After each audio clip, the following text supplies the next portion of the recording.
અમારી સમ્રાટ સમાચાર ચેનલ સબસ્ક્રાઇબ કરો, લાઇક કરો, કોમેન્ટ કરો અને જોતા રહો પળે પળના દરેક પ્રકારના સમાચારો।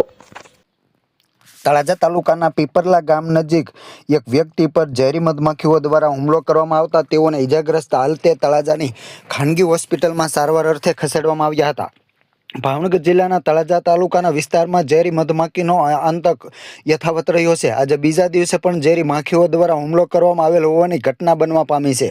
જેની જાણવા મળતી માહિતી મુજબ તળાજા તાલુકાના પીપરલા ગામ નજીક હરેશભાઈ ભૂપતભાઈ મેર નામના વ્યક્તિ પર ઝેરી મધમાખીઓ દ્વારા હુમલો કરવામાં આવ્યો હતો, જેઓને તાત્કાલિક તળાજાની ખાનગી હોસ્પિટલમાં સારવાર અર્થે ખસેડવામાં આવ્યા હતા।